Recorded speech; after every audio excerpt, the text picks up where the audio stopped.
should we start with the golden parachutes? Yes, the email. Yeah. This is Doge entering the chat. Like, this is Doge has turned. I don't know if it's a fully powered battle station quite yet, but it's definitely powering up. Yeah, I think we're not far away from a million voices crying out and then suddenly being silenced. It's kind of one of those things because this is straight out of the Twitter playbook from Elon Musk. It starts the same way. In fact, do we have the fork in the road tweet? Okay, so let me show you the fork in the road is an art piece that Elon Musk, I guess, financed in the. It looks like it's in the middle of nowhere. It looks like a giant road and a giant fork sticking out of it. Okay, I had no idea this part of it. This is real. I know the phrase. He put a fork in a road. He had a road built where it Y's off, and there is a gigantic fork sitting in the middle of it. So this is a thing with him. Kind of a fork in the fork. Right. Because the road forks by itself when it turns into the Y. Correct. But it's a fork in the fork. Yes, thank you. So you don't have to bleep that stations, just so you know. It feels close to it, but you don't have to. Yeah, you use the F word a lot there. I did. So when he went to Twitter, he put a fork in the road memo out that said, hey, you might want to get out now because it's going to be a different place here. So I'm giving you opportunity to bail right now. Just let me know. And he said at the very beginning, it's a fork in the road. They've just issued a memo that is almost exactly like it, except it's got a bunch of subsections, 1CB, and, a little more legalistic. Yeah. But Trump is offering people the money to not be hit with a giant fork. Yeah, it's sort of two approaches. One is anybody who wants to leave right now will pay you to September. So we'll give you that's very generous. A nice 8-9 month ramp here to get a new gig. If you don't want to work here, please go. And of course, this combines with a hiring freeze, right? So the idea is, 5, 10, 25% of people accept this deal, and you shrink the government employment, and then you don't rehire those people. This is a way you cut. This is the way he did it at Twitter. And then secondarily, it's sort of carrot and stick approach. The carrot is, hey, we'll pay you to September for no work. It's great for you. And then the stick is, by the way, if you stick around, we'll probably fire you anyway. That's kind of what the tone of it is. It is. Like, look, I'm sorry. If you stick around, we're really going to be cutting, so it might be you.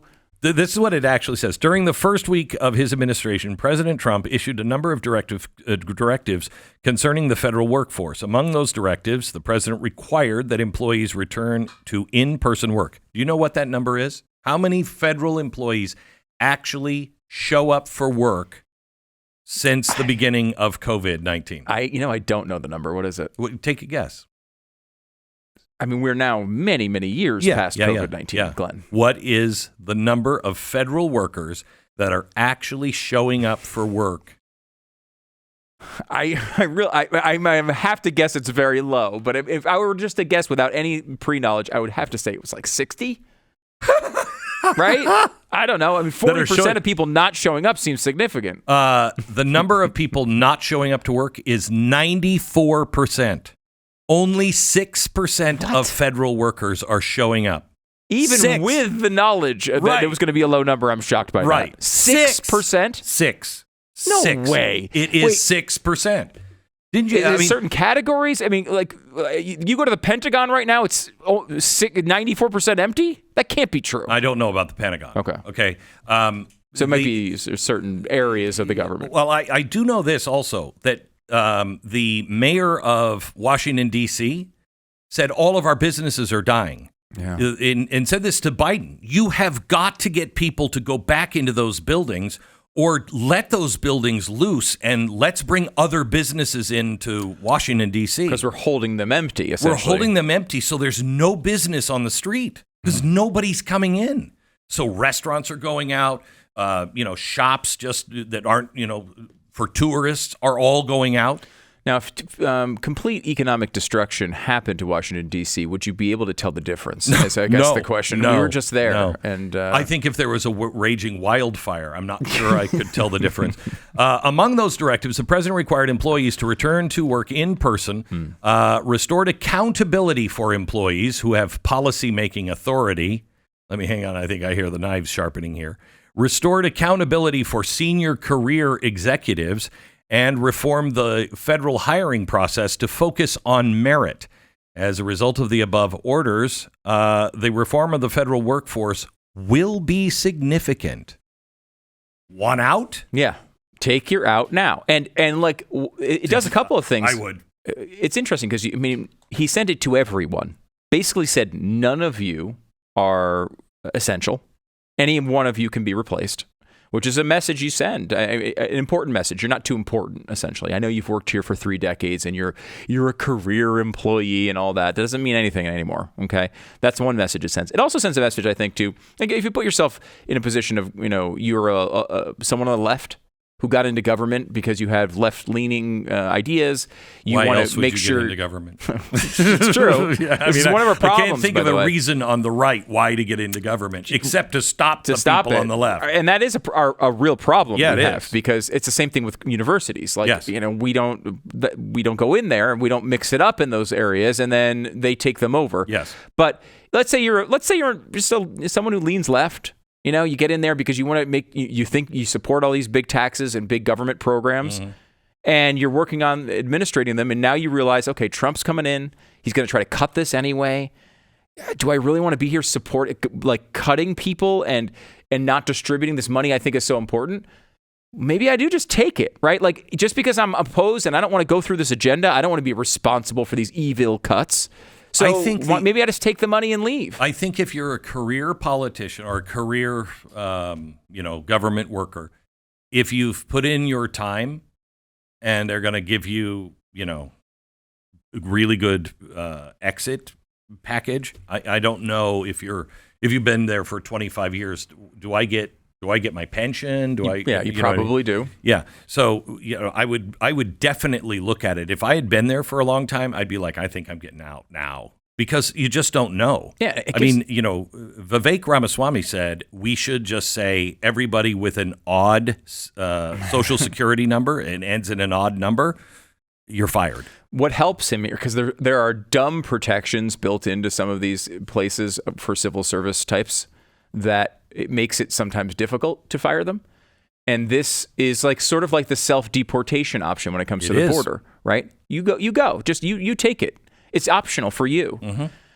And if they do that, you not only will likely get rid of more people that are trying to thwart your efforts, because they're typically going to be more likely to take that deal, but you also get a good portion of your cuts done without having to make the cuts. Correct. There are some legal questions to this, and of course it's going to get challenged.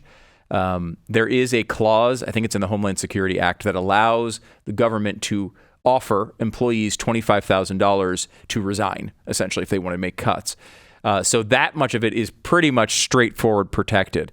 When you say all the way to September, some of those numbers will go above $25,000, and there they might get legal challenges. That's amazing. Yeah. The people would challenge it.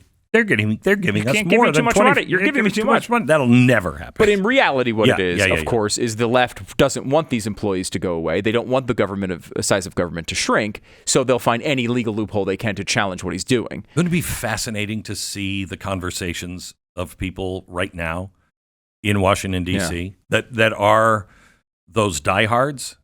I mean, because he's doing exactly what he's doing on the border to the government. He is. We're coming for the bad guys, and we're going to cut. There's no more fooling around. There's a new sheriff in town, and he hopes, just like on the border, he's going to get the bad guys. But a lot of people, as you just said, will self-deport. I don't want any part of it. Yeah, I don't want any part of it. Not to mention 9 months of pay, right?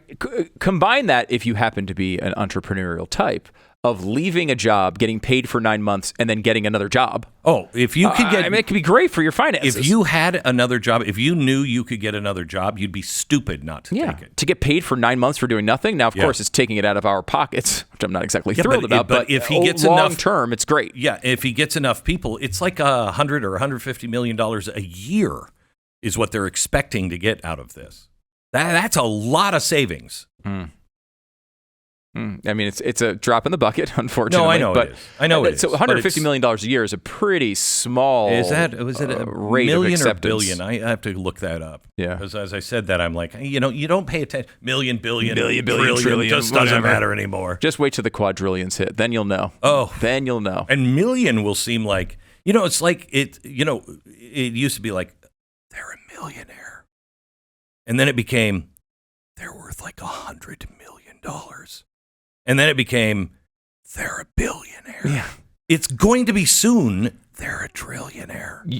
You knew we crossed that line when Bernie Sanders needed to take millionaires out of his speeches. Because he used to say millionaires and billionaires. And now he just says billionaires because he's a millionaire. Yeah. And it's like hilarious that Mr. Socialist with his multiple houses can't even criticize millionaires anymore. Because he's most likely a millionaire. He is. 100%. I mean, how does a socialist get that? I mean, he's making a decent six-figure salary and has been forever. He's got multiple houses. Just the equity in those homes, I'm sure, makes him a millionaire. I mean, he's pretty... he wants to spend everyone else's money. If he spends like that, I guess, in his own life. He doesn't seem to be all that... he doesn't seem to take advantage with like fancy cars or anything like that we know of. But he's got a couple of nice houses. Or hair He doesn't products. need those. He saves on hair products. That's for sure.